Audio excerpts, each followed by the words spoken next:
Hello, Guilty Feminists. This is Deborah. We're going right back to May 2016 for this one, in which Sofie, Hagen and I were in Melbourne for the Comedy Festival. And we were joined by Celia Pacquola to talk about being a crazy cat lady. God, this is the first ever Australian show. This feels like one of the first episodes where the depth of what we could discuss could be explored in a meaningful way. I didn't think cats would be a deep subject, but it was such a springboard to a way in which women are perceived, the double standards and how casual misogyny can manifest itself. At the same time, this is an incredibly funny episode. I'd also forgotten how obsessed we all were with Trudeau. That's changed.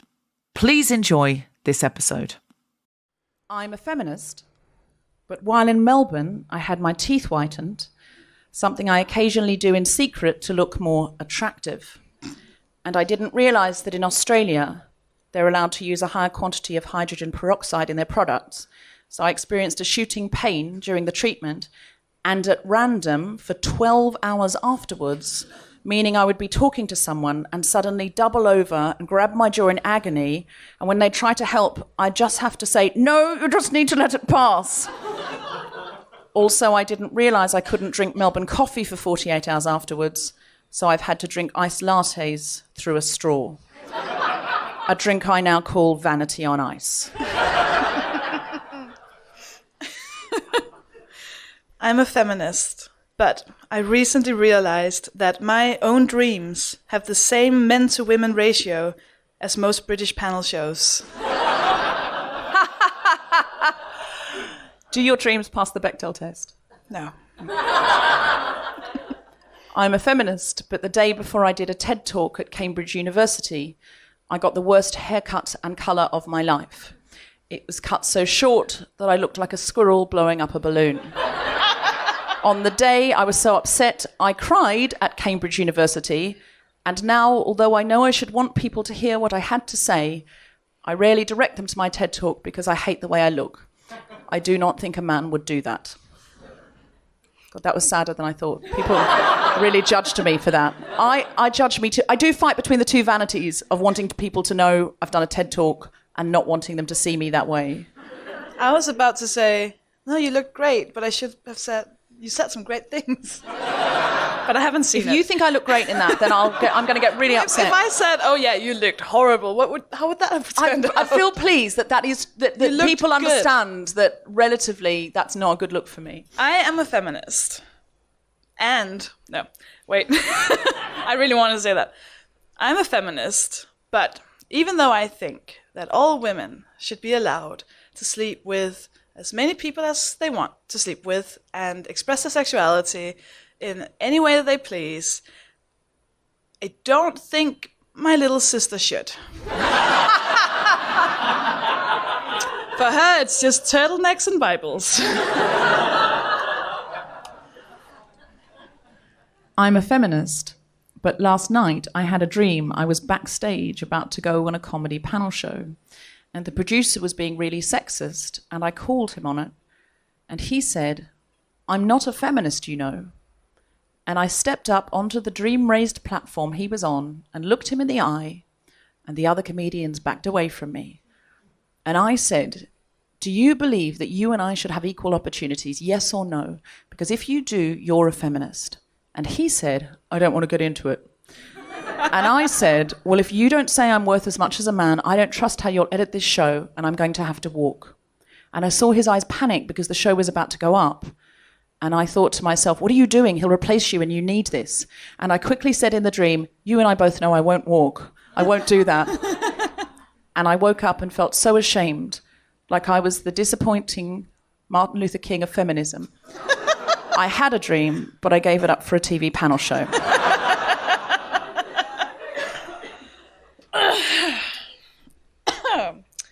I am a feminist, but last night I watched an entire 25-minute-long speech by hot feminist Canadian Prime Minister Justin Trudeau on mute.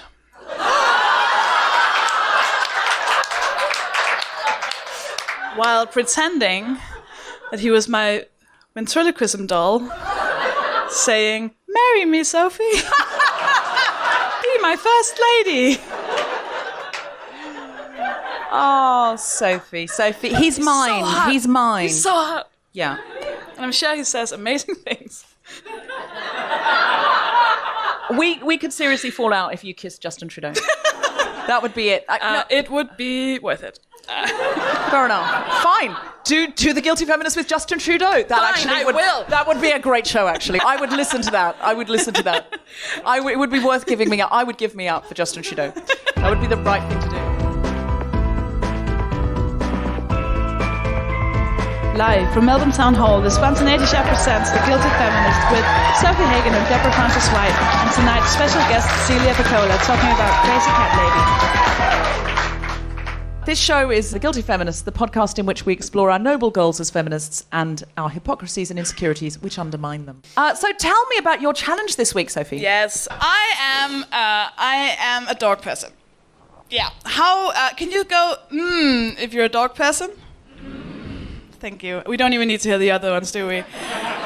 Go if you're a cat person. Ooh, is it 50-50?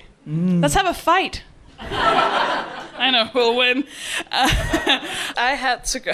I challenged myself. There's a cat cafe in your city. A cat cafe, which turned out to not be a cafe because there was no like tables or like drinks. So I thought in my head I was gonna go to this cat cafe and like just sit and order and do some writing, like, and then there'd be like cats walking around. But it was like a living room. So I just like sat on a couch with a notebook, looking like I was like drawing the cats. I was like, And did it It what was kind of so- women were there? And I mean, all men.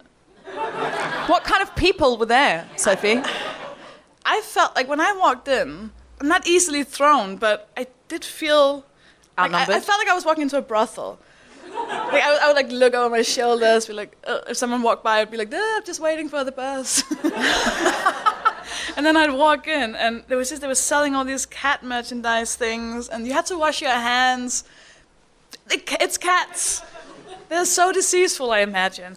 And so there was a bunch of people. There were a mother and a child, and the first thing I saw was this woman wanted to play with the cat, and then it just walked away. And then she was just this woman on the floor with a toy. They do that. They do. They do that, so lead why you don't- on, or why they'll do play you with you for 30 They seconds.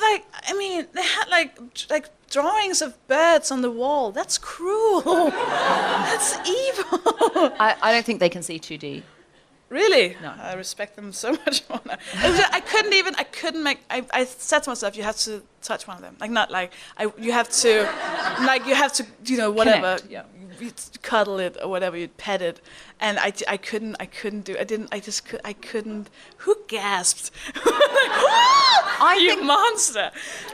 There was a couple in. The thing is, everyone went in there, and I think everyone had the expectations of being like showered in cats. Like, oh my god, they're gonna be all over me. It's gonna be amazing. But the cats didn't give a fuck. There were 7 cats just sleeping. Oh, yeah. and So the you people basically went in to be ignored. Yeah. It's basically paying to be ignored. Yeah, it's like going on a date. Anyway, but this is what the woman who worked there, probably a lovely person, but she walked in. I'd been there for 40 minutes, and there was one. All the cats had just been lying around. There was one cat who only lied around. It done nothing else. And she walked in, and she went, "What are you like, Tilly? What is it like? It's not doing anything." It's like, classic. Classic Tilly. What are you up to? Turning her back on me. Just lying Not there. giving a fuck. Classic Tills. I wanted to check, I wanted to post about it on, this is what I wanted to do. I wanted to Google dog cafe. Because I would love to do that with dogs. But the password to the Wi-Fi was meow, so I didn't use it. So that was really, what did you learn from this challenge? The best thing I saw, and I saw it right before I left because I thought nothing can top this, was there was a couple in. The man didn't look like he gave much of a fuck, and the woman gave a lot of a fuck. And she was desperately trying to play with these cats. And then at one point, the man is he cheers up. He's like, "Oh, I know," and he takes a picture of her and the cat, and he goes, "Look, honey, you look like the cat." Oh, yeah. She was so pissed. I loved it. I was so happy. So I left, and the guys behind the counter was like, "So, did you enjoy it? Did you have fun?" And I said, "There was a lot of cats." He said, "Yes." I was like, I learned that I just don't like cats that much. It felt... Did you get any of those vibes about being a single woman there at the cat cafe? I don't know. It did feel a bit... If I told someone I was going to a cat cafe, I said, it's for a challenge for a podcast. Yeah, because you didn't want them to think you were just going to a cat cafe. Yeah. Yeah. You didn't want them to be judged as a cat cafe. But then again, it did feel weird. It did feel... It felt like there was a stigma. Because I went to pet kangaroos, like... Oh, there's no stigma in patting a kangaroo. That's the thing. No, It absolutely. was amazing. No one is a mad kangaroo lady. Photos all over Instagram. No one was like, "Oh, that's sad. You must be single." No. People were just like, "Yeah, kangaroo is awesome." And there's that that Australian guy who saves baby kangaroos. Have you seen that documentary? And he is the most desirable man in Australia because he finds orphan kangaroos and he feeds them. He has a little pouch that he wears. And imagine if the Canadian Prime Minister did that. Oh my God. Oh my God. He would have to raise a baby moose in a papoose. Ladies and gentlemen, please welcome to the stage Miss Sofie Hagen. I'm a dog person because I'm one of those weird people who really likes affection. I'm not. Whenever I go to Deborah's house, if I don't accidentally step on one of her cats, I'm proud. I feel like I've done a good thing. Here's my thing: if I wanted to spend time with a filthy animal who didn't love me, I'd spend more time with my dad's side of the family. Filthy animals, all of them. But I do think it's unfair that people have this tendency to say that women, like single women who get cats, like it's like a substitute for a man, which I think is ridiculous. Because if I ever had a friend who said to me, "Oh yeah, I got my boyfriend Steve. What he does is he lies around. He doesn't really shower." He does lick his own cock a lot. I often have to just struggle to get any sort of love from him. If I have sex with him, that's illegal. And once he tripped over my friend Susie, so she fell. Also, I'm very afraid that if I die, he'll eat my face. If I try and touch him, he just runs away and shits in a corner. I would say, I think you're in an abusive relationship. But I have made a list, because I don't want this to be unfair, I don't want this to be uneven, so I've made a list of everything that's bad about dogs.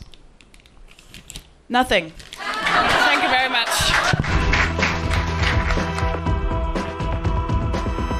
What did you learn? Okay, so a few weeks ago, I'm married, but we did an episode on dating with Roisin Canati. So I said to my husband, hey, I've got to do a challenge on dating.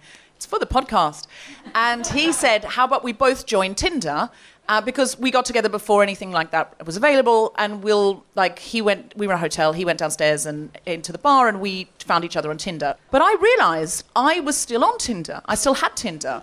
So when I got to Melbourne, I thought, I'm going to see whether this crazy cat lady stigma exists.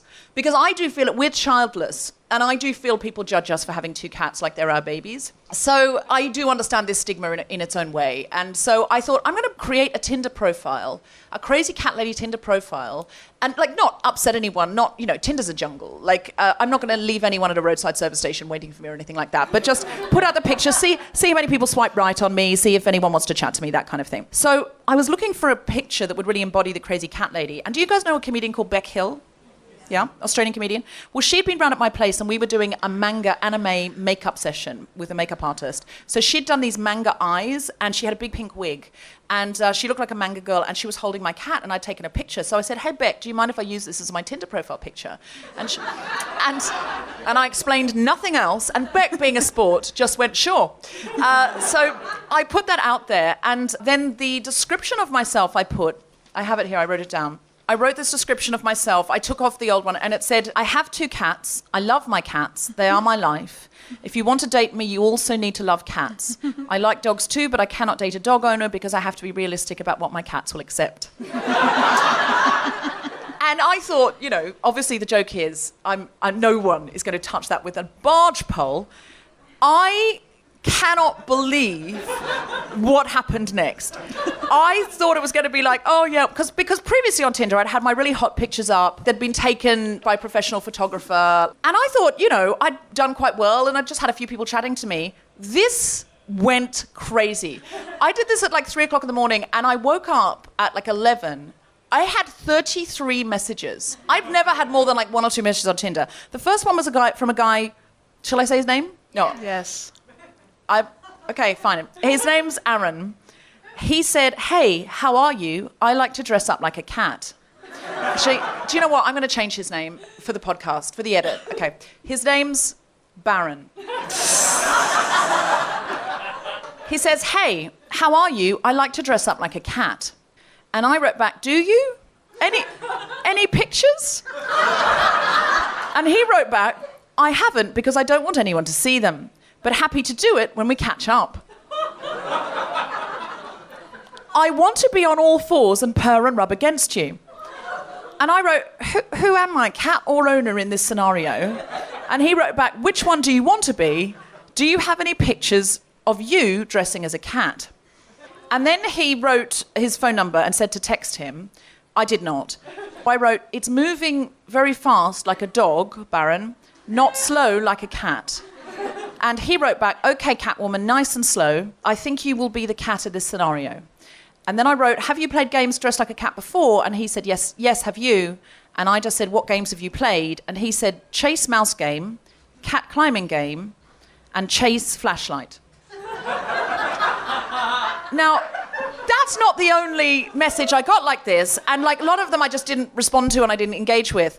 But I thought, look, clearly this manga picture, it was a dress-up thing, and maybe it sort of suggested the wrong thing. Like, it was too crazy. It suggested a sort of otherworldliness. So I replaced it with just a picture of me with my cat. It was just like a little selfie with me and my cat. It was not sexualized at all. It wasn't weird in any way.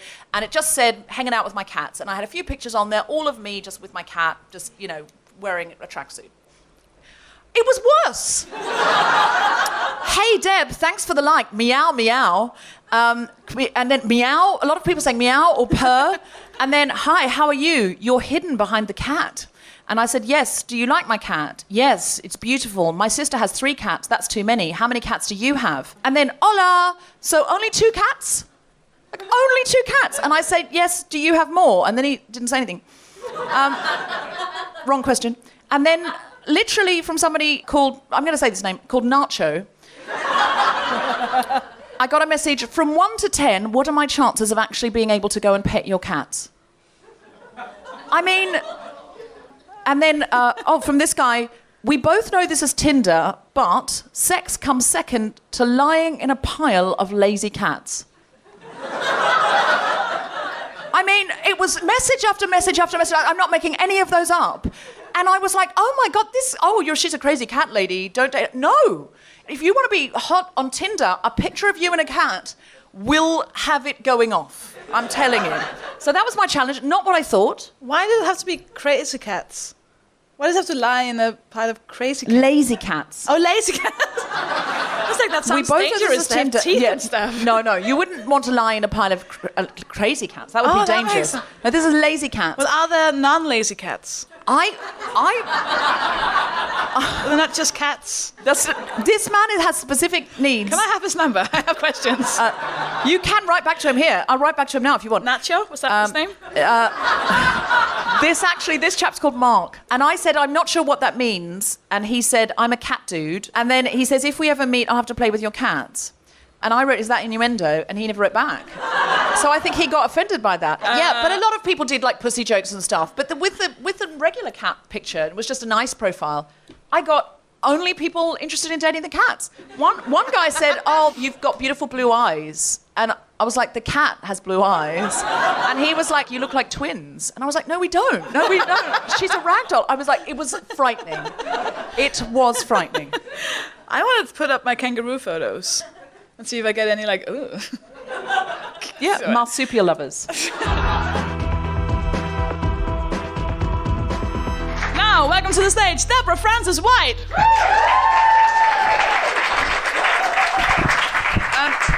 When my husband and I got 2 cats, he was very keen that we not become crazy cat people. Like, really keen. And so he made a list of rules. This is true. He made a list of rules to make sure we would not become crazy cat people. And this is the first rule. Cannot have more cats than adults in any one house. No calling yourself mummy and daddy. No Skype calls while on holidays. No Christmas card nativity scene photos with cats. No Christmas card Santa's little helper photos with cats. No Christmas presents for cats. If Christmas presents for cats, no wrapping paper. No birthday presents for cats. If birthday presents for cats, no birthday cake. If birthday cake for cats, no candles. No adorable cat costumes. I know, that's disappointing to everyone. Yeah, I had you there. Everyone was, yep, we're with this. No, we've drawn a line. No dressing cats in your or anyone else's clothes, including adorable or oversized hats. No walking cats on leads in the park. No getting offended when people mistake your cat for the wrong gender. No Instagram accounts in cats' names. No appearing on cat-loving Facebook groups pretending to be your cat and insisting that you are your cat despite repeated attempts by others to get you to admit that you are a person. That happens all the time and people will not back down. And then he turned to me and he went, anything else? Anything I've missed out? And I went, how about not making lists about what crazy cat people do? Thank you very much.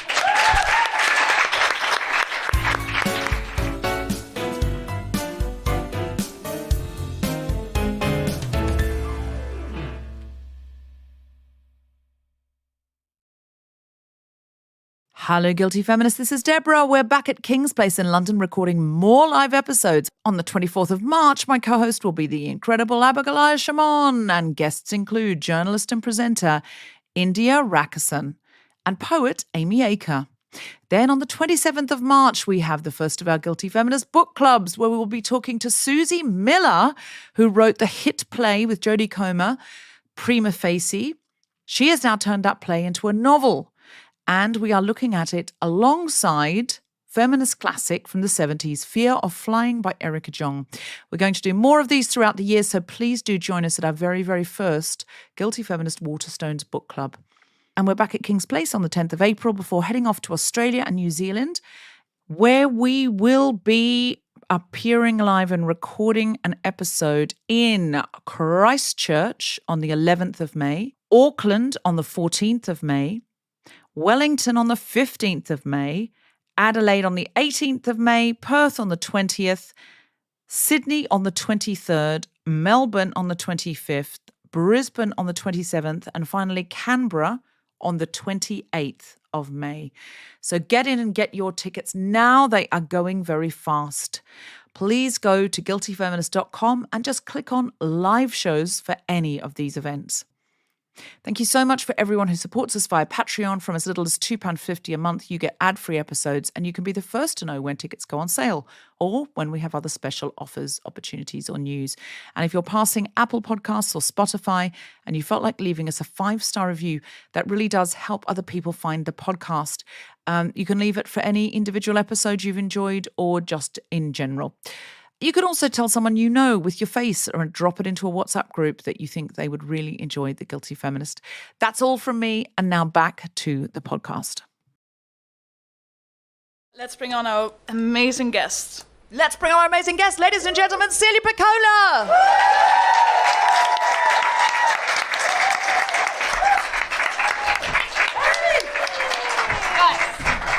Oh my God, I have so many opinions. Fucking hell. Can I just say for the listeners at home, Celia, you have worn your Crazy Cat Lady t-shirt. It is not crazy. Sorry, All right, that doesn't sound great, does it? No, you Yelling, suggested the it's not topic. crazy. You've brought for the listeners at home, you've worn your cat t-shirt. Yes. It's lovely. Yes. There were cat Sorry. t-shirts in the cat cafe. I bet there were. So Celia, are you a cat person? Yes, but just right. I don't know where to start. Okay. Why can't cats just be fucking cats. We put so much on them. Deborah's making them their fucking your wingman. Like, I don't know why cats have become so involved in our relationships. They're just fucking animals. Like, they're so sexualized. I'm a single woman, and if I get a cat, I'm insane. Like that, I've got to get a boyfriend so I can get a cat. But it's like it's a real thing. I don't know at what point we just decided the sad, lonely cat woman thing is a real thing. But it absolutely is. Like, if a woman has 3 cats, oh, such a sad, lonely, crazy old lonely cat. Oh, so sad. Did you hear she's got 3 cats? Oh, my God, so sad and lonely. I don't know how she does. Oh, God. If a woman has 3 dogs, too much fun. She's probably got a jet ski. And the weird thing is, I've never had a cat. It's not a fight. It's not an argument. And the reasons people don't like cats blow my fucking mind. They're smug. What are you talking about? You can't trust them. It's a cat. Don't lend it money. Sorry. Hi. There's more. There's so much more. Is this how this works? I don't know. Yeah, no, absolutely. Okay. We love it when they're good to go. You're like, did you hear about like a gun? Like a gun. Were you sitting there like simmering while I was talking about Tinder? I knew that Sophie... Well, no, that's not so much. That's exciting. That makes me kind of happy. My first reaction was, Deborah, the reason it blew up is nothing to do with cats. It's because you're on Tinder at 3 a.m.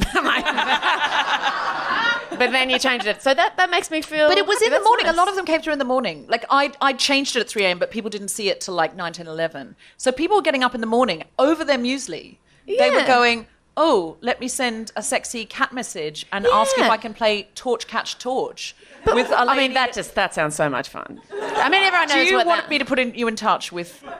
What did we call him? Nachos? Was it nachos? No, that was not... You love nachos, I don't think you? cats should be left out of it. What was I thinking of? Oh, this is my favourite sexual thing ever. It's completely unrelated. But no, it's because I was talking in my like 2 years ago show. I had a joke about bareback. About bareback means having sex with no condom, which I didn't know because it sounds like a bareback. It's misleading. Like it's not. It's no condom, which you should know. But I told someone else, and they thought bareback was man and woman naked. Woman rides man around living room. Like that. It just made me think of that because it just sounds like a fun sex game. Like that sounds as much fun as naked, follow the torch light, like laser on the laser pointer on the wall. It's just such a strange thing. I just don't know where it happened or why it happened or what it's got to do with our relationships at all. Like if it is, it doesn't make sense because cats traditionally do not like you and leave. So they're a terrible substitute for a partner. Like they don't make sense as a lonely person's pet. I've thought about it. I think the ultimate, if you're trying to replace a partner or a father figure, you might, I mean, I don't know what to do, would be panda. What, pandas? Because hugs. Yes. Difficult for them to get out, I imagine. Stairs. Sure. And black and white match everything. But they would definitely eat your face, though, wouldn't they? Yeah. Also, they do not like to mate. You have to really encourage them to mate. That's like a. Why would you encourage your husband to mate? I'm just saying, if you're looking for a love substitute, they just don't want to do it. Oh. Well, I don't think that was ever on the table. They definitely don't want to do it on the table. That was what we were talking about. But I did feel bad because I knew Sophie was going to the cat cafe. Thank you. And there is this real stigma on it, and I wanted to stick up. I'm trying to remember like the first time I've seen anything about that. The only thing I can think of is there's a woman in The Simpsons. She's the crazy cat lady. She throws a cat to people. Yeah, they throw cats. I can't think of anything before that. I don't know when she came out. I don't know where this comes. Does anyone know where this came from? We should have Googled this. What? But like, you know, I don't know how, but I don't know why it's got anything to do with your relationship status. Like, if someone goes, "You got any pets?" I have 5 hermit crabs. Oh, did you get divorced? Yeah, you're right. It's true. Nobody's going to make an assumption that you're in a threesome because you've got guinea pigs. No. There's just no assumptions about other animals, are there? Budgie, wanker. Well, yeah. What? Yeah. A budgie, wanker. If someone has a budgie's a bird. Thank you. Didn't know that. Sometimes there are outlier words that... Sophie's English is perfect. It's amazing. But there are outlier words that I realise, I look at her face and go, she's never heard that word in English before. And I don't know the Danish for budgie. I'm interested to know what you thought a budgie was. It sounds like some sort of hat. It does. was like, I'm wearing a budgie. Well, My head. here's some more cultural reference for you. In Australia, budgie smugglers are... Yeah, all right. Well, hang on, let's move on. What would you think a budgie smugglers were?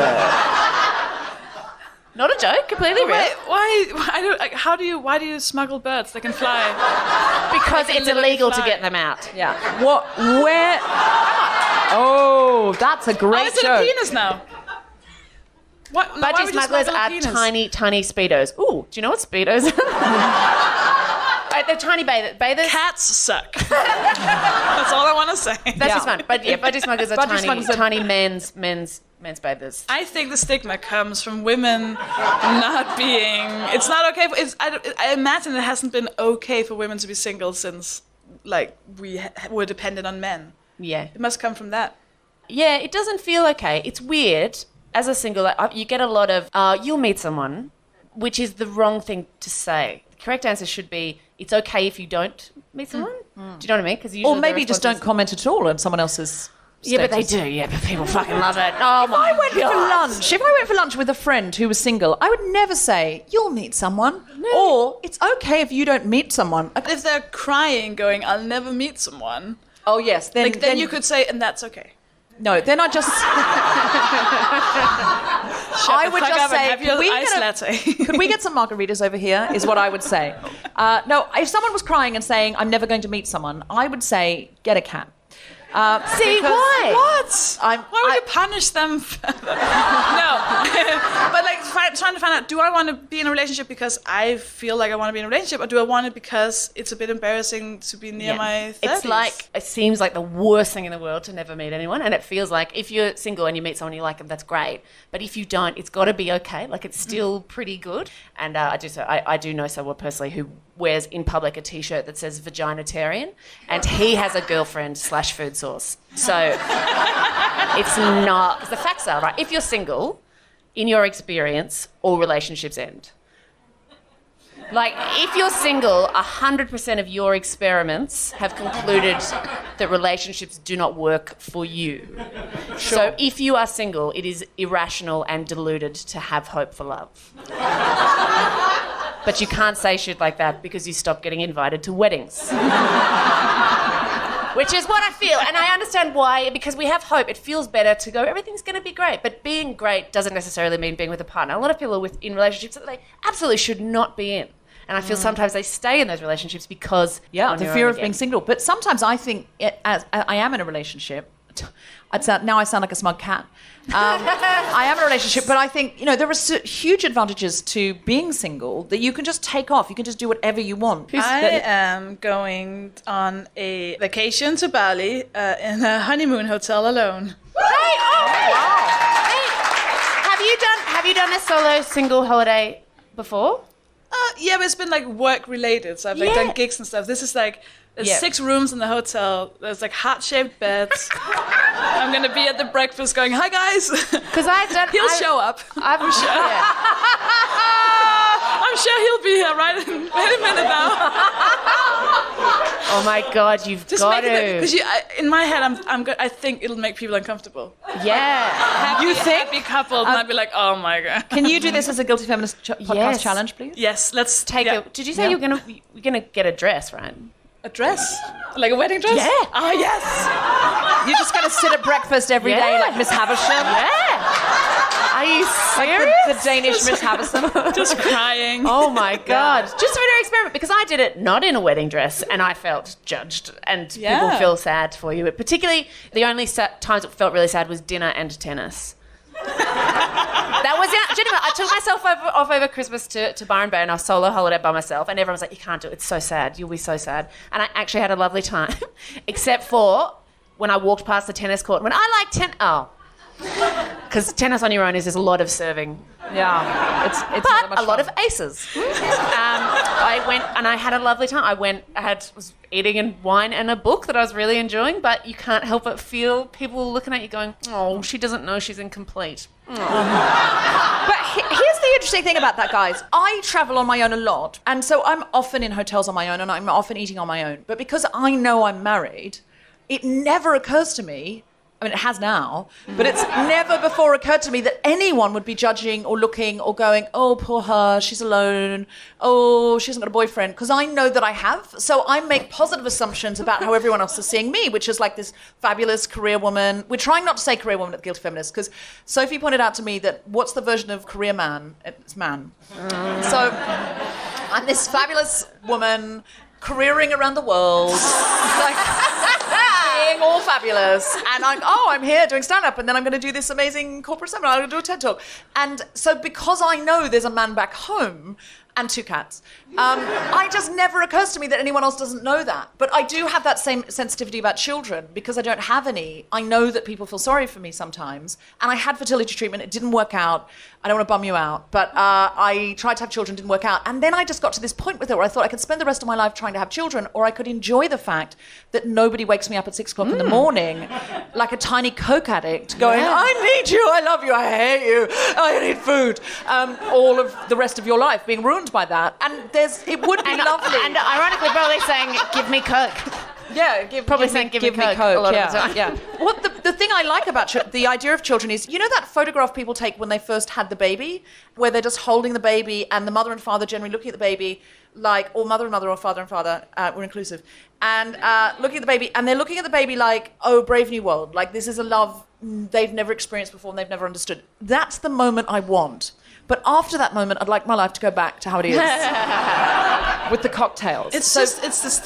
I held and I'm actually ashamed of this. I don't know why. I held a baby in the beginning of this festival because monster. Because I had permission. Okay, good. But it was because we were wearing the same thing, and I thought it would be a good photo. And then it started crying, and I was so angry because it was ruining my photo up. And I was like, you piece of shit, just shut up. But I call a baby a piece of shit, did you? in my head. That is terrible. I didn't say it to it. It was a baby. It doesn't know what I'm saying. Listen, you were the one wearing the I love mummy baby grow.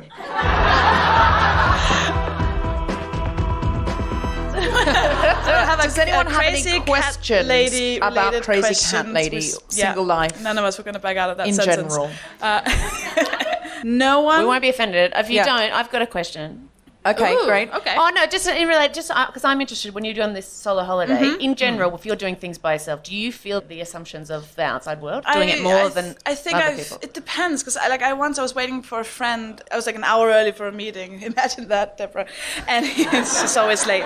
And I'm not always late. Always late. 20 minutes today.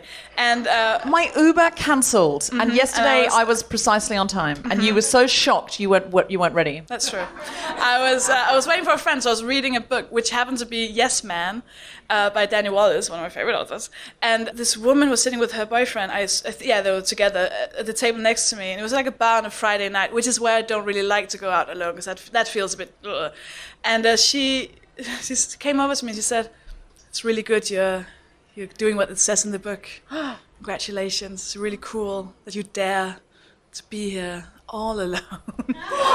And instead of going, so what? I just went, no, he's on his way. I'm pretty sure Matthew is on his way. And then I was like, get here now. See, because I think at Perth Fringe this year, Anne Edmonds and I had finished our last show and we were having a drink at this really funky bar where the staff were so young. You know when you feel like asking them for ID? Like, can I see your thing?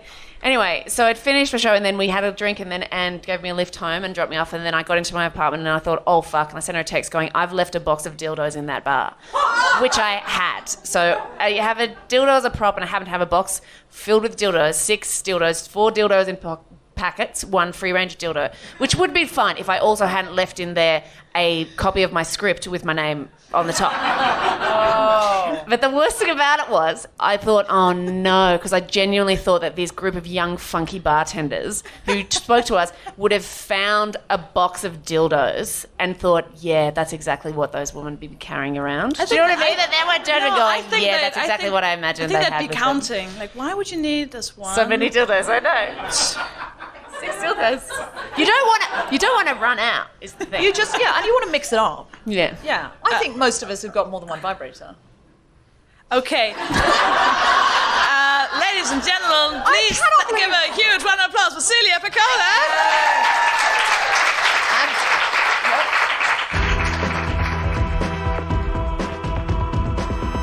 Okay, so we always give our guests a piece of suffragette jewellery because we think this embodies the guilty feminist. It's both suffragette, but also, let's be clear, jewellery. And so the suffragette colours were green, purple and white. And so we find Edwardian jewellery, which a suffragette may or may not have worn in those colours. But we hope that a suffragette did wear it. This is yours, Celia. Oh, there you go. Presents! Oh, thanks, guys. That piece is from around 1910. Wow. And suffragettes used to identify each other, in posh drawing rooms with the colours. I would not have been let in there. No. Also, by the way, they stroke their cats. Yeah, we can tell she's a suffragette. She lives alone with 3 cats. Celia, is there anything you would like to plug? No, not really. I'm about to go eat. I'm working on a show with Luke McGregor, so I'm moving to Tasmania. Don't be jealous. But you can find me on Twitter. But yeah, thanks for having me. What's your name on Twitter? It's at Celia Pacquola, I think. Brilliant. Yeah. Deborah, do you have anything you'd like to plug? I'm doing a new podcast called Global Pillage, and it is a diverse podcast. It's all the questions about diversity and inclusion, like how people around the world do things. Like, for example, what do Japanese people mean when they say you've got a cat on your head? And it's 2 teams of comedians versus the audience, the hive mind. So maybe we'll bring that back to Melbourne, and you can come and be the hive mind. But in the meantime, you can listen to it on a convenient podcast while you go for a walk or sit on the bus. Sophie, do you have anything you'd like to plug? Oh, sorry. Also, you can find me on Twitter at DeborahFW. Sophie, if you've got anything you'd like to plug. Thank you, Deborah. I have a newsletter in which I overshare a lot. You can find it at sophiehagen.com/newsletter. I have another podcast called Comedians Telling Stuff, which is just about comedy, so blah. And Deborah's been on it. It was very good. And I'm going to be in Edinburgh for the Edinburgh Fringe Festival, so do find me there. And if you like the Guilty Feminist podcast, please go and follow us on Twitter at GuiltFemPod. Go to our Facebook group, the Guilty Feminist Podcast. Find us on Instagram at the Guilty Feminist. And turn it around there for you. That's what they say in Denmark. Go to iTunes and subscribe and give us a 5-star rating and you can give us any rating you like. No, Deborah. You rate it how you find it. Give us a 5-star rating. We prefer 5. You can but write. You don't can write whatever you want. No, you can't do that. And if you know anyone who you think would like this, please share it with them and tell them to listen and subscribe and give us 5 stars. You have been listening to The Guilty Feminist with me, Sofie Hagen, Deborah Francis White, and our special guest, Celia Pacquola. The producer was Tom Zelinsky for The Spontaneity Show. Thanks to Susan Proven and Rebecca Austin and everyone at the Melbourne International Comedy Festival, as well as all of you for listening. The sound engineer was Jackson Akers. For more information about this and other episodes, visit guiltyfeminist.com.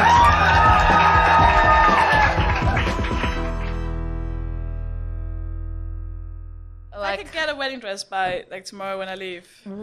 Let's have a whip round to get Sophie a 22 wedding dress lying around.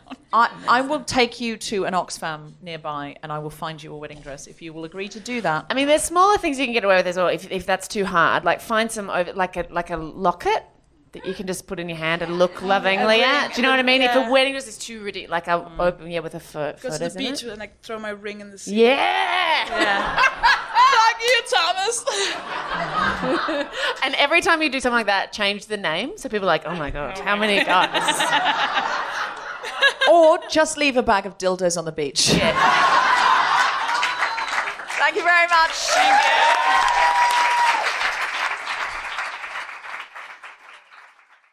The Guilty Feminist is provided exclusively from Acast.